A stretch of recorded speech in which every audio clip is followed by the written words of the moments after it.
Last night I attended a reading meeting at a club which will remain nameless. The meeting was billed as being a step meeting. It turned out that what they did was to read the second step in 12 and 12. And then there was some kind of half-hearted discussion about it afterwards. I got thinking, what is it that, what's missing here? Well, just about everything. Because although the 12 and 12 has some very nice essays in it, it nowhere tells us what to do. There are no instructions for working the steps. And I got thinking that since this workshop, we've been spending a lot of time on Bills Stoty. And you remember that we saw Bill working his first step. Remember how over and over again he came to realize that he was whipped, that if there was a devil, the devil really had him, that he had reached an absolute end, that he could go no further. And when his friend Eddie came and faced Bill with the prospect of recovery, Bill had to recognize at that point that he was totally whipped. So we watched that first step being worked in Bill's story, which is really important because it lays the groundwork for what we later see in the third chapter, where the big book tells us that we learned that we had to fully concede to our innermost self that we were alcoholic. And this is the first step in recovery. And then, just turn back one page, on page 12, here we find Bill working his second step. And we also see, as we read this part of Bill's story, exactly what Abby did to help Bill to accept the fact that God is, and God is everything, and to come to believe that God could restore him to sanity. And we see what it took. First of all, Bill had to come to the understanding, didn't he, that he could choose his own conception of God. He wasn't stuck with any preconceived notion or anything that was going to be forced on him by the Oxford group or any other group. He could choose his own conception. And that opened the door for him. And then, on page 12, we also see that Abby then instructed him that it was only necessary that he be willing to believe, that nothing more was required of him to make a beginning. And that, of course, that idea is repeated 4 times in chapter 4, We Agnostics. So there's no question that these are keys to the second step. Also, we see in Bill's story, remember that Bill had great doubts about whether God would have anything to do with him personally. Although he could recognize that there was probably some great power out there, he was not willing to accept that this great power could have any interest in him as a single human being. And it turns out that this all came together for him. We read that as soon as he came to believe that there was this power, and this power could restore him to sanity, something happened to him. He doesn't elaborate on it. What he says is that thus was I convinced that God is concerned with us humans when we want him enough. So you can see all of the roots of the second step are right here in Bill's story. And that's important because, well, for a number of reasons. Nowhere in chapter 4 or in third chapter is the second step elaborated in terms of how we get there. How do we come to this belief? And of course, the truth is that this belief is ultimately is a gift. It comes to us as a gift. But there are certain things that we can do. Among others, for example, Bill said that he learned he had to pray just as if there were a God. And then when the miracles started coming, and he could no longer deny that they came from a power greater than himself, that's when faith came. And he said that faith was the greatest gift of all. Now remember that the 12th step is considered to be elucidated and expanded upon in chapter 7, working with others. Unfortunately, there's much left out in chapter 7, which does not directly address the 12th step at all. For example, it does not address the question of a spiritual awakening. Now that's not unusual, and not unusual at all once we understand the big book and understand how it was written, and understand that Bill never used that term. In the big book, everywhere else, the term is spiritual experience. And that's explained over and over again. When he wrote the 12th step, he used that term again, having had a spiritual experience as a result of working these steps. And that was changed before the big book went to press. But nobody thought to examine what does that mean? What is a spiritual awakening? Well, in the context of the big book, it has the same connotation as spiritual experience, because Bill did not mean, when he wrote spiritual experience, he did not mean a bright light, burning bush, epiphany. He was talking about a whole series of experiencing of God, and all of which come about as a result of us taking one leap of faith after another as we work the steps. Nor does the 7th chapter give us a lot of background on why we have to do this. Why is it necessary for us to carry this message? It does tell us on the first page of the 7th chapter that nothing will so much ensure against next drink as intensive work with other alcoholics, and that this works when other methods fail. And it tells us that we will thoroughly enjoy doing this, we'll have a host of friends and so on. But it never really gets down to the question of survival. Where do we find that? We find that in Bill's story. And we find it on pages 14 and 15, where when Bill was in the hospital for the last time, he was inspired to understand that it was going to be necessary for him to carry the message he'd been given while he was in the hospital to other alcoholics.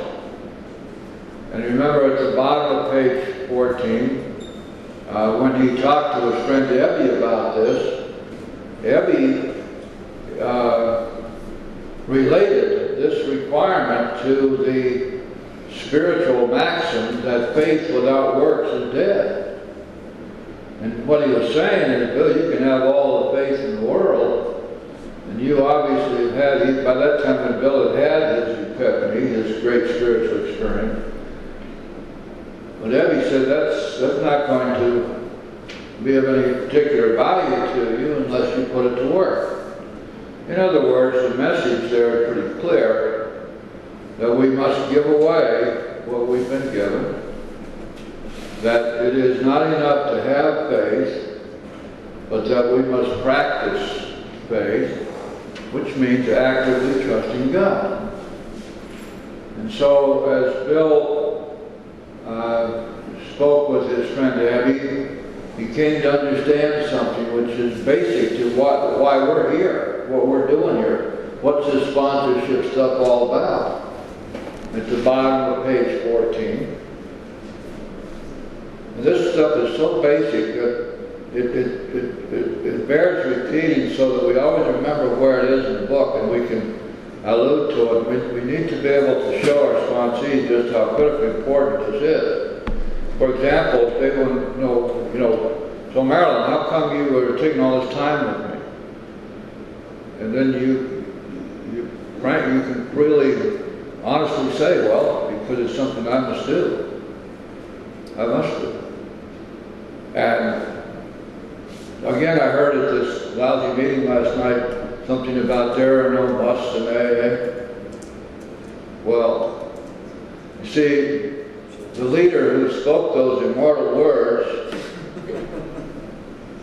was mistaking the language found in the traditions with the rest of the program. Because in the traditions that statement is made, there are no musts in AA. That means in terms of the traditions, in terms of behavior. Everything in the traditions is stated as we ought to or we should. Never that we must. Because none of the traditions have the force of law. They are things which we ought to do, that we should do, but there's no AA police force or AA judicial system to enforce them. That's why it says there are no musts in AA. There are hundreds of categorical imperatives in the Big Book. Not all of them are labeled as must in that many words. But wherever we find that these are things that we have to do, or that we must do, it means or else.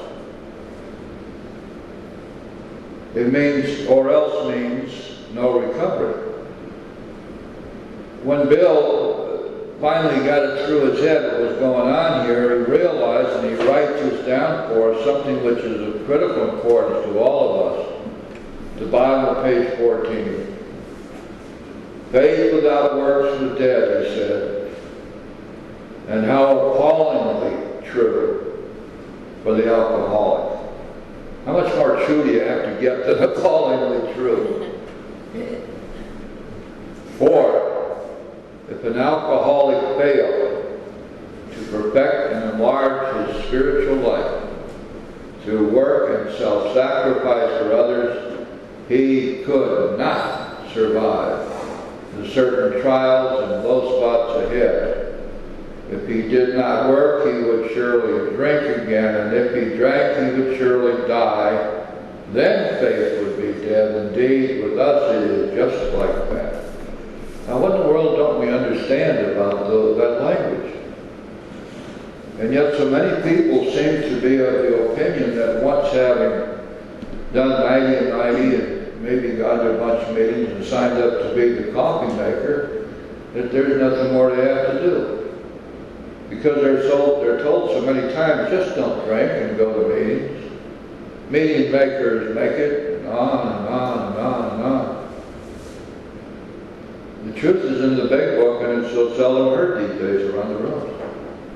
But you and I, if we're going to be effective sponsors, if we're going to honor the opportunity that God gives us to bring this message to others, to see them recover, we need to know what we're doing. And we need to bring the message that the Big Book gives us to bring.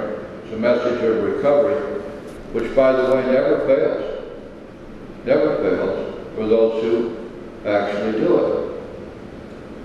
Remember what we read every time we hear the promises read? Sometimes quickly, sometimes slowly. Will always materialize if we work with it. That the program, the 12 steps, never fails. Never fail. If we go about it with one half the deal, we used to go about getting our next drink. All those things are true. And it's for us to understand that what we're dealing with here is an enormous power which is available to anybody, and it's our job to show our sponsees how to tap into that power. And they do that by working their steps. Now then, we've come to the part of Bill's story where Bill has left the hospital. He has become convinced that he's going to have to take what he's been given and take it out and see if he can help other alcoholics, to give them what he was given. Now you can imagine the scene when he went home to his wife Lois, and he told her, Lois, I'm going to have to take this wonderful recovery method that I've been taught, and I'm going to have to take it out, and I'm going to have to try to help other people with it. And I don't know that he did this, but I can just imagine saying, Lois, will you support me in this? Now you can imagine what would have happened if she'd, oh no, Buster, no way, are you kidding? I've been putting up with your nonsense for 25 years. You're sober now, you're going to stay sober, but you are not leaving this house without permission. And there's no such thing as you going out there and mixing it up with a whole bunch of drunken bums. Probably want to bring them home and beat them. No way. Now you can start out by carrying out the garbage. But that isn't what she said. What she said was, yes, Bill, I will support you. I will help. And she did. For the rest of Bill's life, she was right there with him. And after he died, she kept the work going. Thank God for that. Can you imagine where we would be if the answer had been, don't you dare? You're sober, you just keep on keeping on here, guy, because you're not going to have anything more to do with that bunch of drunken bump you call friends. Just another one of those very slender threads upon which the beginnings of this fellowship depended. Had they not materialized exactly as they did, we wouldn't be here. And I can name you about 10 or 12 other instances which were just as critical to the early days of this fellowship. It had to happen exactly as they did, or we wouldn't be here. Many of us, including myself, been dead long ago. So here we find that Bill is starting out on this odyssey, which, by the way, lasted 6 months, where he was making valiant attempts to help other alcoholics, to carry this message. He later recorded in one of his writings that his techniques left a lot to be desired, like walking into a bar and seeing some guy with his head down, tapping him on the shoulder, saying, son, looks to me like you're an alcoholic, and I'm going to get you sober. How do you like that? And I can imagine guys say, well, sure, well, that's all right, you know. Maybe you ought to call me a calf first. If the guy gave him any indication he was willing to get sober, Bill would immediately tell him he got to start praying. Can you just imagine this guy sitting there on the bar stool and he softened down his drinks, and Bill Wilson walked in, this big, tall, gangly guy, said, okay, you're drunk, on your knees, start praying. That didn't work very well. In fact, it didn't work well at all. So Bill went 6 months trying desperately to get anybody to follow him, and nobody would. Now, here's another one of those slender threads. Bill could very easily at that point have given up. He was frustrated, no doubt about it. See, he knew by then that this stuff worked, because it was working well for him. And rather than give up, he went to talk to his friend Silkworth, Dr. Silkworth. And Dr. Silkworth knew what Bill was doing, and he knew what he was doing was wrong. Because you see, Silkworth had watched him around his hospital with a couple of the patients there that were considered hopeless. And he could see that Bill was not using the tools that he had to use in order to carry this message. And so he told him. He told him how the cow ate the cabbage. He said, look here, before you do anything else, you have to get this person to believe you, to listen to you. You've got to have some idea you know what you're talking about. So you got to tell them your story. Tell them how you drank, how alcohol affected you. Tell them about bewilderment, terror, despair, frustration. Tell them how you tried to stop and couldn't. Tell them how you came close to dying, suicide. Then, maybe, you'll identify with you, he'd be willing to listen to you. Figuring maybe you know what you're talking about. And then he said, Bill, I found this out with you. He said, you remember the last time you were in my hospital. Before you left, I let you know and your wife know that you were incurable, that you were hopeless as far as I was concerned. I couldn't do anything for you. That if you didn't stop drinking, you'd be dead in a year. He said, you got to hit them with this sledgehammer, Bill. They got to know what's facing them. You have to smash them down with this. Make sure they understand that this is a disease that they have, and it's incurable. It's going to kill them. That they have to stop drinking if they're to live. And if they're still interested, Bill, he said, then you tell them how you recover. Well, if you go to chapter 7, the first 8 pages of chapter 7, you'll find that even today, what Dr. Silkworth told Bill clear back then is exactly the way chapter 7 is laid out. This is the way we work with a newcomer. And this gave Bill new hope. So we can see that slender thread having been reinforced a little bit there by Silkworth. And then Bill went to Akron, Ohio on business, and he fell on his sword. It was terrible. Everything he went there to do fell apart. And you see him standing in the hotel, and he's getting ready to go in the bar and drink. And right in front of him is this message board with the names of the pastors, the names of churches, and phone numbers, right square in front of him. The thought came to him, if I can find somebody to help, I won't drink.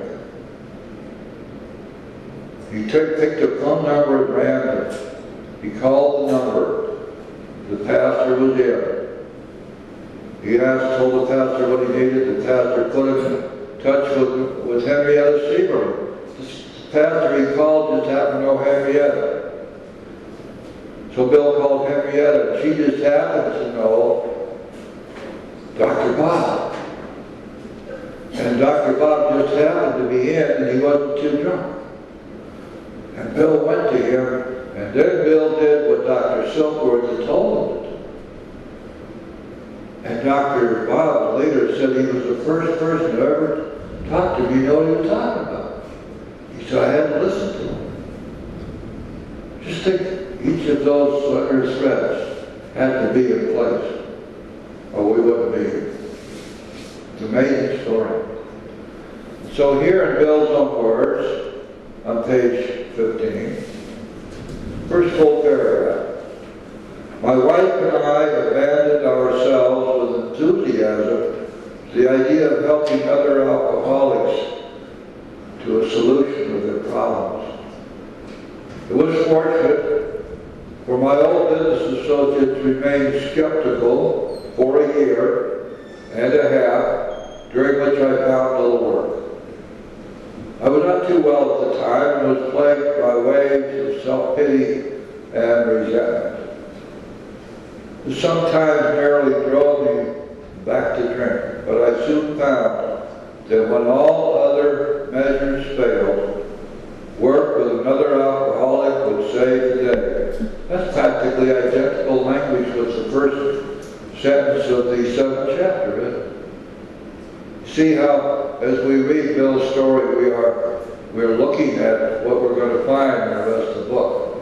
Over and over again, these same ideas are presented to us in maybe a little different format, a little different language. But it's always the same message. Why are we here? Why are you and I here? I soon found that when all other measures failed, work with other alcoholics would save the day. Many times I've gone to my old hospital in despair. On talking to a man there, I would be amazingly lifted up and set on my feet. It is a design for living that works in rough going. That's another phrase that we need to remember, a design for living, which works in rough going. Over and over again, we hear the same thing. For example, one of the toughest things we and our sponsees have to face is the fact that we have an extraordinarily powerful sex instinct, something which causes tremendous harm, tremendous upset around AA. Perhaps nothing is more deadly to recovery than some of these relationships, which are dependency relationships, which are centered not around love and caring and mutuality, but around sex. And there's a big book that says there's nothing wrong with sex. In fact, it's good. It's God-given. But we can't use it lightly or selfishly, and that's exactly what we find. We find people becoming distracted by their relationships and forgetting that they have to take care of themselves, that they have a purpose in life now, other than self-indulgence. And so, what the big book tells us then is that sex is very troublesome. What do? We throw ourselves harder into helping others. Because this will quiet the imperious urge. When to give in would mean heartache. Remember? So this whole idea repeats itself throughout the book. What Bill tells us here, you're going to find over and over again. Many times I've gone to my old hospital in despair. On talking to a man there, I would be amazingly lifted up and set on my feet. And Dr. Silkworth was a participant to some degree in all of this. This was Towns Hospital Bill's talking about, where he was a patient 3 different times. When he got sober, finally it was in that hospital. Dr. Silkworth wasn't letting Bill work with people that he still had hope for. He was sicking them onto people that he had stuck off in the alcove over there, people that were hopeless cases that they knew they could not help. Can you imagine what was going on? Because later it was not just Bill, it was all the guys from the New York group were coming in there. Can you imagine, here's a guy sitting, lying in his bed, maybe strapped down. They know they can't help him. They've done all of their scientific stuff on him, nothing worked.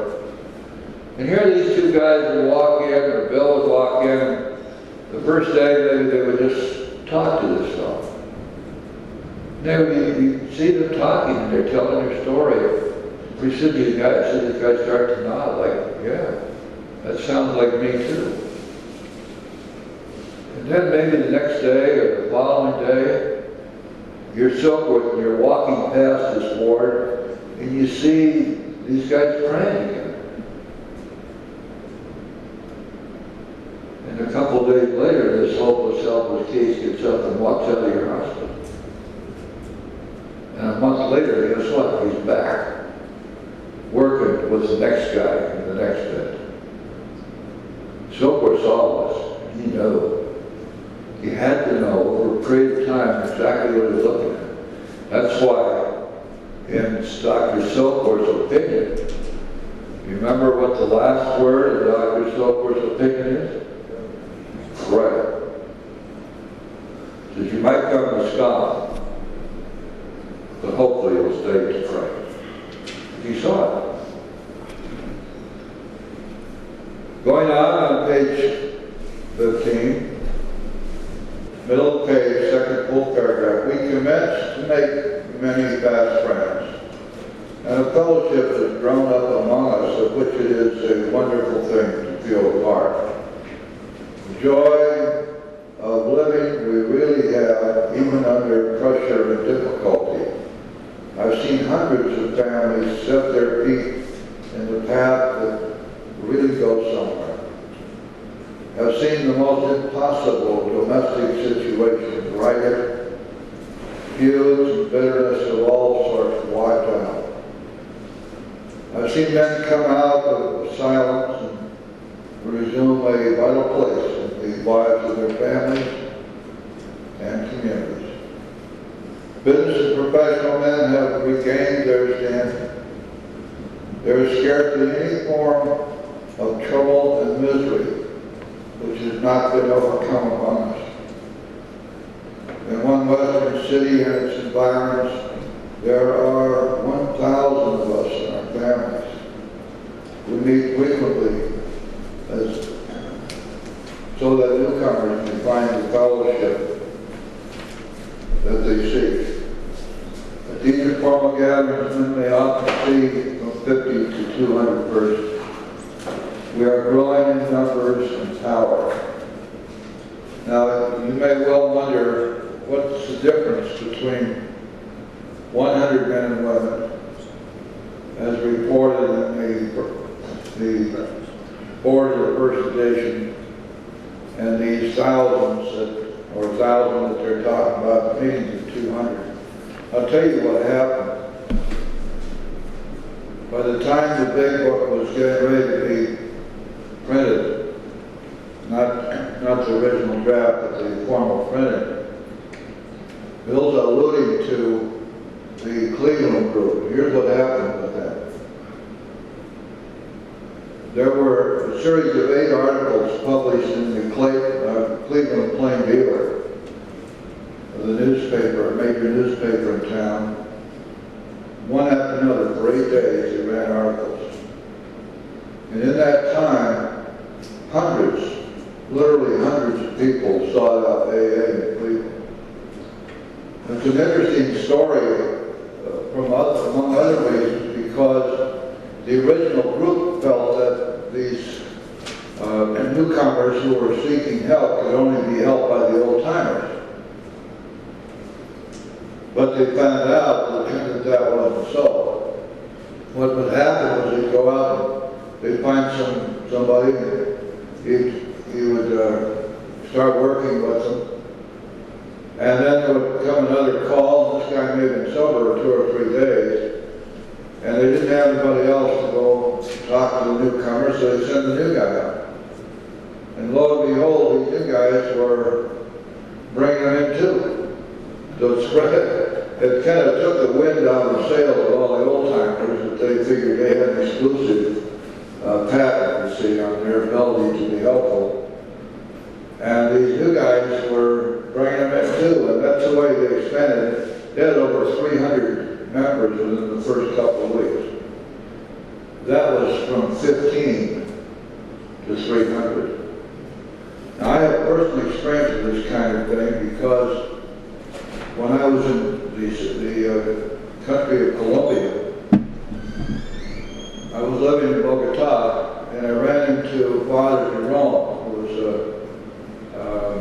missionary father. He's a Jesuit. He's a member. And we had a couple of meetings together in Bogota, and then I met him again in Medellin. We got talking, and Jerry said, you know, Jim, there are some places here in Colombia that desperately need AA, and there is no AA. He said, I've got permission from the bishop to do some missionary work in the alcoholism field. He said, would you help me? And I said, sure, Jerry, what do you want to do? He said, well, I'd just like to have you go with me. I said, fine, where do we want to start? And he said, well, there's a little city down on the headwaters of the Amazon called Leticia.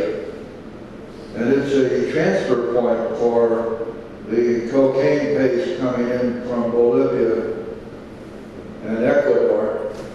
And it's also at the headwaters of the Amazon, so there's a lot of traffic that comes all the way up the river there. But so they're isolated there because there's no way to get in from here except to fly in, because it's mountains and jungles all the way. So I said, they need a lot of help down there from us, and will you help me down? I said, sure. So the only way that we could get down there was in an old DC-3 that made the trip down there once a day. So we got on this airplane and we flew down And you have to see this little city to really understand what it's like. It's surrounded on all sides, except one, by jungle.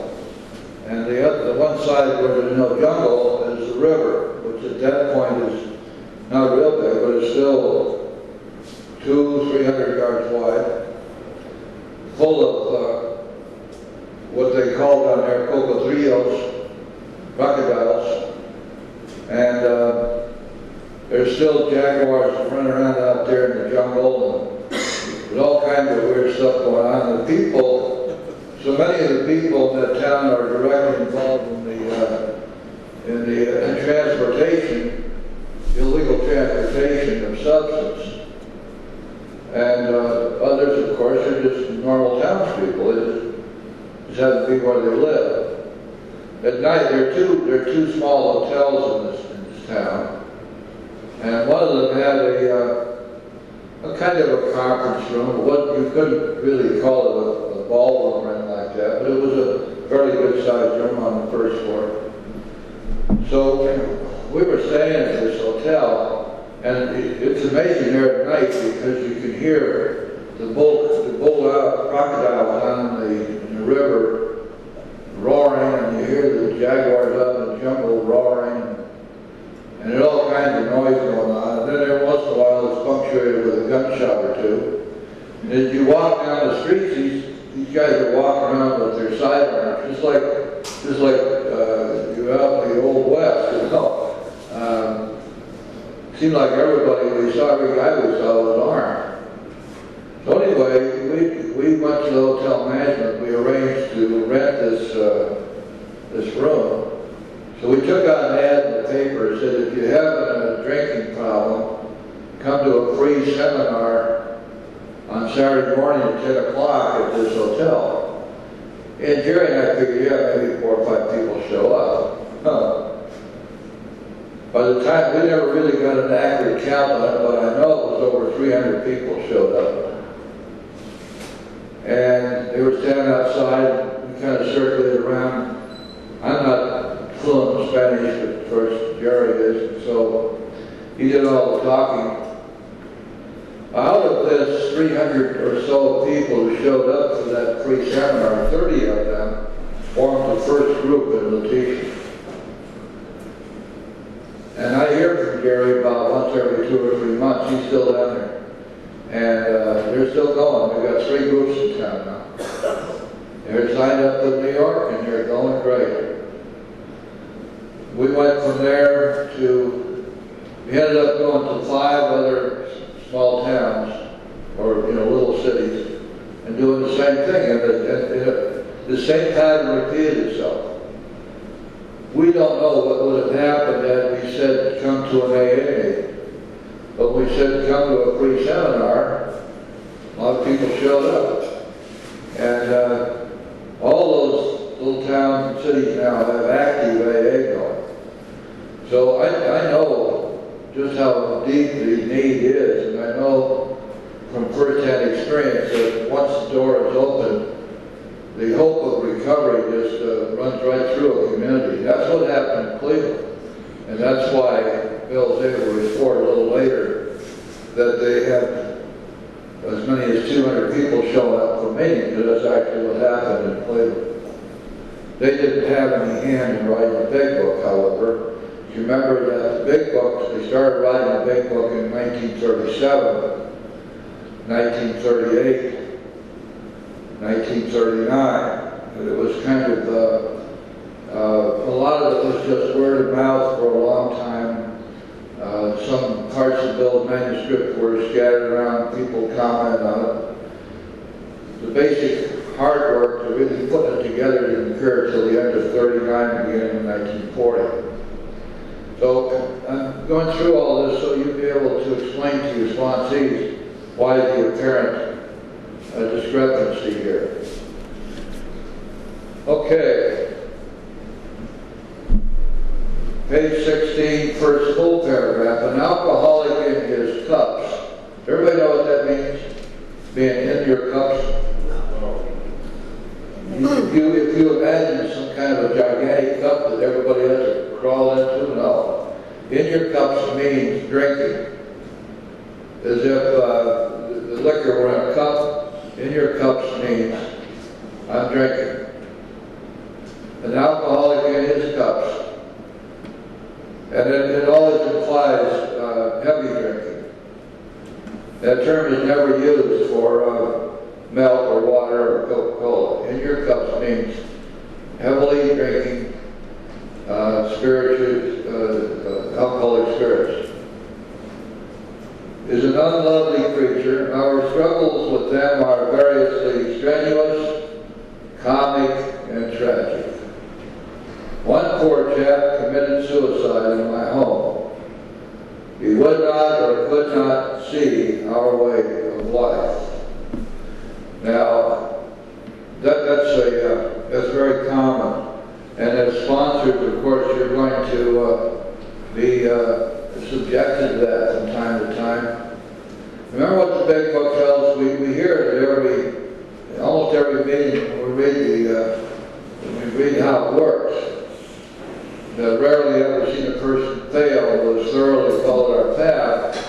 Those who do not recover are people who cannot or will not completely give themselves to this simple program. And then it also says usually those who are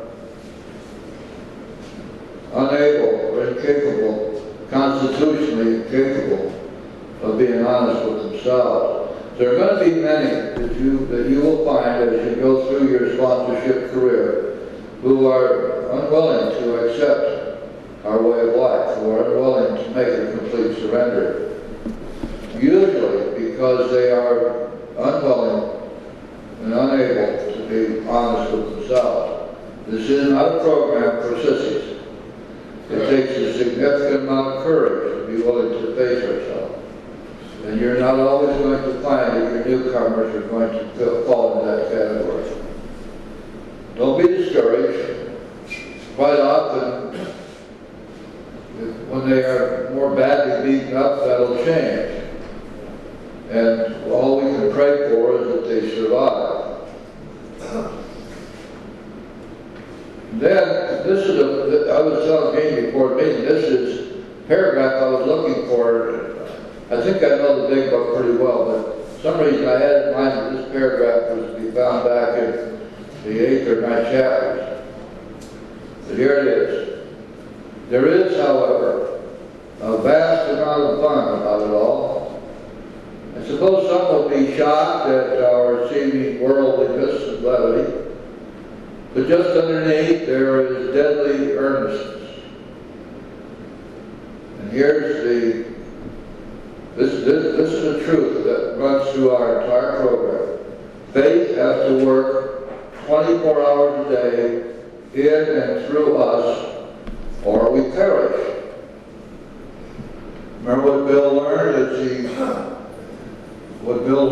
he went to Evie and told Evie about what had happened, that he'd had this epiphany, this bright light burning bush experience, that he thought he was going to need to carry this message to others.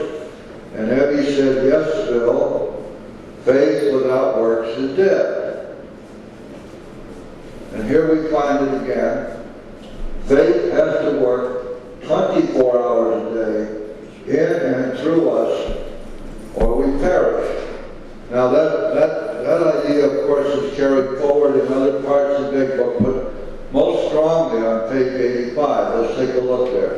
In the first full paragraph, about a third of the way down the page, it is easy to let up on the spiritual program of action and rest on our laurels. We are headed for trouble if we do. For alcohol is a subtle foe. We are not cured of alcoholism. Here it goes. What we really have is a daily reprieve. There's the 24 hours we're talking about. Contingent on the maintenance of our spiritual condition. And then again, every day, every 24 hours is a day when we must carry a vision of God's will for us into all our activities. And earlier we learned that the spiritual life is not a theory, we have to live. So again, as we look at Bill's story, we find over and over again that we are given a foretaste of what is to come. The rest of the book revolves around everything that Bill reported to us here about himself and the things he had learned. Faith has to work 24 hours a day in and through us, or we perish. We need to impress upon our sponsees, don't we, that there are no vacations from AA. We don't build up any kind of spiritual bank account. This is a daily program of daily effort, which means that each day we're going to be living that day in the spirit of the 12 step, practice these principles in all of our affairs, and carry this message to other alcoholics. And when we can finally get our sponsees to see that this is not typical of other ways that they've learned to live their lives, the habits they've built up over the years, that there's something quite different here. When I asked my sponsors, what does one day at a time mean? They said it means today I went to a meeting. Today I prayed. Today I meditated. Today I took inventory. And today I worked with another alcoholic. And they promised me that if I did that, that I would be in God's pocket, nestled in His arms, and that I would be just fine. It turned out they were right. And so, the prospect is not as fearsome as it may sound to a newcomer. We're not talking about going into a cloistered environment. We're not talking about spending 5 hours a day in an ashram. We're talking about practicing these principles, and this means that we're going to devote a certain amount of time each day to our prayer, to our meditation, to our inventorying, getting to a meeting, which is where we carry the message. It's where we meet the people who need help, so that we'll be available to help them. And we put in work each day, some work each day for other people. Bill said in his story again, if we fail to enlarge and perfect our spiritual life through work and self-sacrifice for others, we don't survive. That was true then, and it's still true today.